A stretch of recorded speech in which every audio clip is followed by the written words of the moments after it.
अस्सलाम वालेकुम। Sindh online school में अवां शागिर्दनि खे भलीकार। आऊं आहियां अवां जे इल्म कीमिया जो उस्ताद नजफ हैदर मेमण। प्यारा ॿारो, क्लास 9 जो चैप्टर नंबर 6 असां स्टार्ट कयोसीं मादो ऐं मादे जूं आम हालतूं, matter and common status of matter. उन्हनि जे मुतलिक़ असां वज़ाहत कईसीं ऐं उन्हनि स्टेट्स ऑफ मैटर खे हरकी नज़रिए यानी काइनेटिक थ्योरी जे बुनियाद ते पिणु असां समझी वियासीं। अॼोको जेको टॉपिक आहे अवां जे साम्हूं चैप्टर नंबर 6 जो, उहो टॉपिक आहे असां वटि मादे जे टिनि हालतुनि जो हिक ॿिए में बदिलजण यानी interconversion of 3 status of matter with each other. यानी मैटर जूं जेके इहे टे कॉमन स्टेट्स असां पढ़ियोसीं, सॉलिड, लिक्विड एंड गैस, यानी सख्त, पाणियाट ऐं गैस, नहरो, पाणियाट ऐं पटड़ो, जेके टे स्टेट्स हुयूं मैटर जूं, इन्हनि टिनी स्टेट्स जो हिक ॿिए में रदो बदल थींदो, यानी इहे हिक ॿिए में चेंज थींदियूं।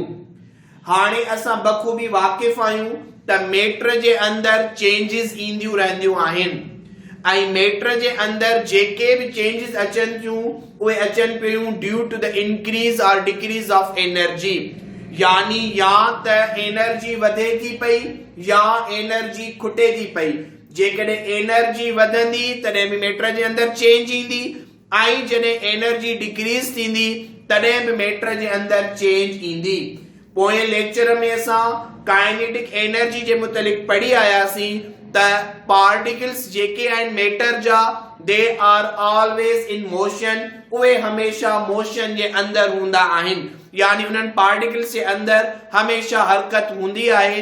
पोइ इन हरकत जी क्वांटिटी केतिरी आहे, उन क्वांटिटी जे बुनियाद ते का स्टेट असां वटि सॉलिड पई थी वञे, का लिक्विड पई थी वञे, का गैसियस स्टेट पई थी वञे।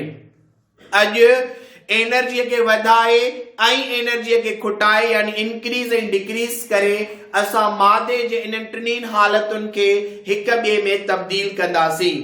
असांजो आम रोज़मर्रा ज़िंदगीअ जो इहो मुशाहिदो आहे त जॾहिं बि असां बर्फ खे फ्रीज़र मंझां ॿाहिरि कढी आम गर्मीअ जे दर्जे ते यानी रूम में रखंदासीं त कुछ टाइम खां बाद में इहा बर्फ जेका सॉलिड स्टेट में आहे, इहा बर्फ तब्दील थी वेंदी असां वटि लिक्विड स्टेट में, यानी बर्फ पाणीअ में मटिजी वेंदी। हाणे इहा बर्फ आइस जेका हुई उहा असां वटि सॉलिड स्टेट में हुई। इहा सॉलिड स्टेट कुछ देर खां बाद में लिक्विड स्टेट में कन्वर्ट थी वई। इहा कीअं कन्वर्ट थी, चवे पियो त इहा इन वजह जे करे कन्वर्ट थी आहे छाकाणि त आइस जेका आहे बर्फ उन ॿाहिरां टेम्परेचर गेन कयो आहे, यानी उनखे ॿाहिरां हीट मिली आहे। जीअं उन आइस खे हीट मिली त इहा आइस कन्वर्ट थी वई असां वटि लिक्विड वारी स्टेट में, यानी पाणीअ जे अंदरि। असांजो इहो आम मुशाहिदो बि आहे त जॾहिं इन ई साॻे पाणीअ खे असां जॾहिं गैस ते या बाहि ते गरम कंदासीं त इहो पाणी बाफ़ जी सूरत इख्तियार कंदो, यानी इन लिक्विड स्टेट मंझां वरी गैसियस स्टेट ठही वेंदी। यानी बर्फ मंझां पाणी, पाणीअ मंझां बाफ़, यानी इहे मादे जूं टे हालतूं आहिनि। बर्फ सॉलिड में आहे, पाणी असां वटि लिक्विड में आहे ऐं बाफ़ जेका स्टीम आहे, वेपर्स आहिनि, उहे असां वटि गैसियस स्टेट में आहिनि। इहे हिक ॿिए में तब्दील थियनि था पिया। हाणे इहा जेका बाफ़ आहे असां वटि, जेका इवापोरेशन आहे असां वटि, इहा छाजी वजह जे करे थी, छाकाणि त लिक्विड खे हीट मिली, एनर्जी मिली, पार्टिकल्स जेके आहिनि सो उन्हनि मूव करणु शुरू कयो। हाणे इहा जेका बाफ़ आहे इनखे वरी असां ॿीहर कंडेंस कंदासीं, यानी थधो कंदासीं त इहा बाफ़ पाणीअ जी सूरत इख्तियार कंदी। पाणीअ खे वरी जॾहिं असां फ्रीज़र जे अंदरि वापसि रखंदासीं त इहो पाणी वरी बर्फ जी सूरत इख्तियार कंदो, यानी इहा इंटर कन्वर्जन आहे। जेके असां लिखूं त सॉलिड मां मिसाल वठोसीं असां आइस जो। आइस खे जॾहिं असां हीट कयोसीं, गरम कयोसीं, त इहा आइस कन्वर्ट थी वई वाटर में। जॾहिं असां वाटर खे हीट कयोसीं त इहो वाटर कन्वर्ट थी वियो असां स्टीम में। हाणे जॾहिं स्टीम खे असां ॿीहर कंडेंस कंदासीं त पाणी ठही वेंदो। पाणीअ खे जॾहिं ॿीहर कंडेंस कंदासीं या कूल कंदासीं फ्रीज़र जे अंदरि त इहा बर्फ अची वेंदी असां वटि। यानी सॉलिड आइस हुयो, लिक्विड असां वटि वाटर हुयो ऐं गैशियस स्टेट असां वटि स्टीम जेका आहे असां पाणीअ जो मिसाल वठी करे थोरी वज़ाहत कईसीं। हाणे आऊं ही बोर्ड ते चार्ट ठाहियो आहे जंहिंमें तव्हां ॾिसी रहिया आहियो त इहे टे स्टेट्स हिक ॿिए में कहिड़े नमूने सां तब्दील थियनि थियूं पयूं। अचो त इन्हनि जी थोरी डिस्क्रिप्शन वठूं असां। हाणे असां लिखियो आहे त सॉलिड कन्वर्ट थी रहियो आहे लिक्विड में। इहो जेको प्रोसेस आहे इन प्रोसेस खे असां मेल्टिंग यानी रिझण जो दर्जो छॾींदासीं या मेल्टिंग पॉइंट चवंदासीं। हाणे सॉलिड लिक्विड में तॾहिं कन्वर्ट थींदो, पोएं लेक्चर में असां इहो ई पढ़ी आयासीं त सॉलिड जा particles tightly bound with each other, जॾहिं त लिक्विड जा particles close to each other but not tightly packed with each other। त यानी सॉलिड जा पार्टिकल्स क्लोज भी आहिनि ऐं टाइटली पैक्ड भी आहिनि, जॾहिं त लिक्विड जा पार्टिकल्स क्लोज आहिनि पर टाइटली पैक्ड न आहिनि। यानी सॉलिड जे पार्टिकल्स खे लिक्विड में कन्वर्ट करण जे लाइ इन्हनि पार्टिकल्स खे टाइटली पैक्ड न करणो पवंदो यानी लूज करणो पवंदो। इन लूजिंग जे लाइ इन सॉलिड खे छा करणो पवंदो, हीट करणो पवंदो। जीअं असां सॉलिड खे हीट कंदासीं इट मीन्स उनखे असां टेम्परेचर ॾींदासीं, उनखे असां हीट ॾींदासीं। जीअं असां सॉलिड जे पार्टिकल्स खे हीट ॾींदासीं त इन्हनि पार्टिकल्स जेके सॉलिड जा पार्टिकल्स आहिनि उहे एनर्जीअ खे एब्सॉर्ब कंदा ऐं उहा एनर्जी हूंदी in the form of kinetic energy. जॾहिं उहे सॉलिड जा पार्टिकल्स काइनेटिक एनर्जी एब्सॉर्ब करे वेंदा त उन्हनि जे अंदर जेके फोर्स ऑफ अट्रैक्शन आहिनि, कशिश वारा ज़ोर आहिनि, उहे वीक थींदा।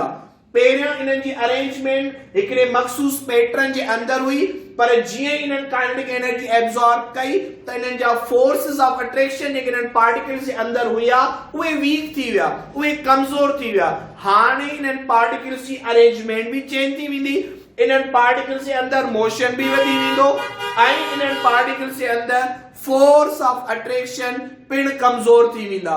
जिन कमज़ोर फोर्स ऑफ अट्रैक्शन जी वजह जे करे इहो सॉलिड कन्वर्ट थी वेंदो असां वटि लिक्विड जे अंदर ऐं इन प्रोसेस खे असां मेल्टिंग जो प्रोसेस छॾींदासीं। हाणे जॾहिं इन लिक्विड खे वरी असां वापस सॉलिड में आणणु चाहियूं त इन अमल खे फ्रीजिंग यानी ॼमण जो प्रोसेस छॾींदासीं। फ्रीजिंग वारे प्रोसेस में छा थो थिए पियो, असां वटि चए थो त इन अमल में इहो थो थिए पियो त इहे जेको लिक्विड आहे जॾहिं असां इनखे कूल था कयूं पिया, इट मीन्स हाणे असां टेम्परेचर या हीट वधाइण जे बजाय हीट खे खुटाए रहिया आहियूं। यानी लिक्विड जा पार्टिकल्स जंहिंजे अंदर मोशन भी वधीक आहे, जंहिंजे अंदर फोर्स ऑफ अट्रैक्शन भी घटि आहे ऐं इन्हनि पार्टिकल्स जी अरेंजमेंट भी बेतरतीबी आहे। हाणे जॾहिं टेम्परेचर खे असां डिक्रीज कंदासीं त इन लिक्विड जा जेके पार्टिकल्स आहिनि उहे हिक ॿिए जे वेझो अचणु शुरू कंदा ऐं closely bound with each other थियणु शुरू थींदा।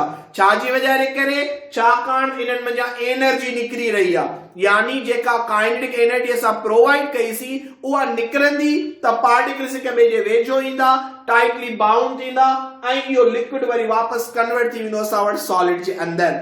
यानी इहा हुई सॉलिड ऐं लिक्विड जी कन्वर्सेशन। अहिड़े नमूने सां लिक्विड खे जॾहिं गैस में कन्वर्ट कयूं त इन प्रोसेस खे सॾींदा आहियूं बॉइलिंग या वेपोराइजेशन यानी ट्रैकण या बुखारजण जो प्रोसेस। हाणे बॉइलिंग या वेपोराइजेशन, ट्रैकण या बुखारजण जो प्रोसेस छा आहे असां वटि, चए थो त लिक्विड खणो, उन लिक्विड खे जॾहिं असां हीट कंदासीं, पोएं लेक्चर जे अंदर असां इहो पढ़ी आयासीं त लिक्विड जा particles are close to each other, जॾहिं त गैस जा particles are away from each other. Liquid जे पार्टिकल्स में very small empty spaces between them, खाली जगहियूं तमाम थोड़ियूं आहिनि, जॾहिं त in the gaseous particles there are the large empty spaces between them. इन्हनि जे अंदर गैशियस पार्टिकल्स जे अंदर खाली जगहियूं तमाम घणियूं आहिनि।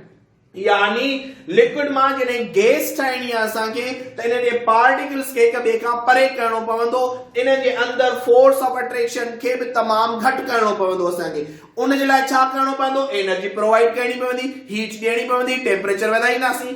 जीअं असां लिक्विड जे पार्टिकल्स जो टेम्परेचर वधाईंदासीं इट मीन्स असां उन्हनि खे काइनेटिक एनर्जी वधीक प्रोवाइड करे रहिया आहियूं। जीअं इन्हनि खे एनर्जी मिलंदी त पोइ इहे जेके पार्टिकल्स आहिनि इन्हनि पार्टिकल्स जे विच में जेको फोर्स ऑफ अट्रैक्शन आहे उहो वीक थी वेंदो ऐं particles away from each other थियण शुरू थींदा, यानी कशिश वारा जेके ज़ोर आहिनि उहे कमज़ोर थियण शुरू थींदा ऐं पार्टिकल्स आहिस्ते आहिस्ते हिक ॿिए खां परे थियण शुरू थींदा ऐं इहे पार्टिकल्स हाणे गैस जी सूरत इख्तियार कंदा, जे प्रोसेस खे बॉइलिंग या वेपोराइजेशन सॾूं था पिया। हाणे इहो प्रोसेस जेकॾहिं वापसि करणु चाहियूं गैस लिक्विड में त इन प्रोसेस खे असां कंडेंसेशन जो प्रोसेस चवंदासीं, जंहिंमें गैस जे पार्टिकल्स जो टेम्परेचर डिक्रीज कंदासीं त particles close to each other ईंदा, जीअं क्लोज टू ईच अदर ईंदा त इन्हनि जे अंदर मोशन डिक्रीज थींदो ऐं गैस जेका आहे उहा कन्वर्ट थी वेंदी असां वटि लिक्विड स्टेट में। जॾहिं त इहा हुई कन्वर्सेशन लिक्विड ऐं गैस जे विच में, हाणे कन्वर्सेशन है सॉलिड एंड गैस के विच में, यानी गैस सॉलिड में कीअं थी कन्वर्ट थिए ऐं गैस जेका आहे सॉलिड गैस में कीअं थो कन्वर्ट थिए पियो, यानी इन प्रोसेस खे सॾींदा आहियूं सब्लिमेशन यानी काफूर जड़ण जो अमल। It is a process in which solid directly convert into the gaseous state without going into the liquid state, यानी solid direct convert थी वेंदो gaseous state में, liquid वारी state इन्हनि जे विच में ईंदी कान। हाणे solid gaseous में direct convert कीअं थो थिए पियो, चए थो त अहिड़े क़िस्म जा सॉलिड्स जहिड़े नमूने सां आयोडीन आहे, नेफ्थलीन आहे, अमोनियम क्लोराइड आहे, अहिड़े नमूने सां असां वटि कैम्फर आहे, इहे कुझु अहिड़ा सॉलिड्स आहिनि जिन जे अंदर फोर्स ऑफ अट्रैक्शन वीक हूंदा आहिनि। जॾहिं त पोयां असां पढ़ी आयासीं त सॉलिड जे पार्टिकल्स जे अंदर फोर्स ऑफ अट्रैक्शन स्ट्रॉन्गेस्ट हूंदा आहिनि, तमामु घणा ताक़तवर ज़ोर हूंदा आहिनि कशिश वारा सॉलिड पार्टिकल्स जे अंदर, पर कुछ सॉलिड्स अहिड़ा आहिनि जंहिंजो मिसाल ॾिनो तव्हांखे iodine, camphor, naphthalene, ammonium chloride, त इहे कुछ सॉलिड्स असां वटि अहिड़ा आहिनि जिन जे पार्टिकल्स जे विच में फोर्स ऑफ अट्रैक्शन कमज़ोर आहिनि, वीक आहिनि, अहिड़ा स्ट्रॉन्ग न आहिनि जहिड़ा ॿियनि आम सॉलिड्स जे अंदर हूंदा आहिनि। त पोइ जॾहिं असां इन्हनि सॉलिड्स खे हीट कंदासीं त इहे सॉलिड्स लिक्विड में वञण जे बजाय इहे डायरेक्टली कन्वर्ट थी वेंदा गैसियस स्टेट में ऐं इन प्रोसेस खे सॾींदा आहियूं काफूर जड़ण जो अमल या सब्लिमेशन जो प्रोसेस। ऐं जॾहिं अहिड़े क़िस्म जे पार्टिकल्स जेके गैसियस स्टेट में हलिया विया, जॾहिं इन जो टेम्परेचर लो कंदासीं, डिक्रीज कंदासीं त इहा गैस वरी डायरेक्ट कन्वर्ट थी वेंदी असां वटि सॉलिड फॉर्म में। त यानी इहा हुई असां वटि inter conversion of the 3 status of matter. Solid liquid में कीअं थो मटिजे, लिक्विड गैस में कीअं थी मटिजे, गैस लिक्विड में कीअं थो वञे, लिक्विड सॉलिड में कीअं थो वञे, या सॉलिड गैस में कीअं थो अचे ऐं गैस जेका आहे सॉलिड में कीअं थी अचे पई। यानी इहे जेके भी चेंजेस अची रहियूं आहिनि मैटर जे अंदर due to the increase or decrease of the temperature, या टेम्परेचर वधे तो पियो या टेम्परेचर खुटे तो पियो। टेम्परेचर मींस काइनेटिक एनर्जी, एनर्जी वधंदी त पार्टिकल्स जे अंदर मोशन वधंदो, मोशन वधंदो त फोर्स ऑफ अट्रैक्शन वीक थींदा, फोर्स ऑफ अट्रैक्शन वीक थींदा त पार्टिकल्स जी अरेंजमेंट जेका तरतीब आहे उहा हिक ॿिए खां मटिजी वेंदी, जेके बुनियाद सां पोयां पढ़ियासीं काइनेटिक थ्योरी में त इहे सॉलिड लिक्विड गैस हिक ॿिए खां डिफरेंस इन वजह जे करे आहिनि due to the arrangement of particles, quantity of motion present between particles and the force of attraction between the particles। यानी पार्टिकल्स की अरेंजमेंट किया, पार्टिकल्स के अंदर हरकत जो मिकदार काइनेटिक एनर्जी केतिरी आहे ऐं इन पार्टिकल्स के अंदर कशिश वारा ज़ोर कहिड़े मयार जा आहिनि। त यानी इहो हुयो असां वटि मादे जे टिनी हालतुनि जो हिक ॿिए में तब्दील थियणु। उम्मीद पियो कयां त तव्हांखे मुंहिंजो अॼोको लेक्चर सम्झ में अची वियो हूंदो। Thank U very much.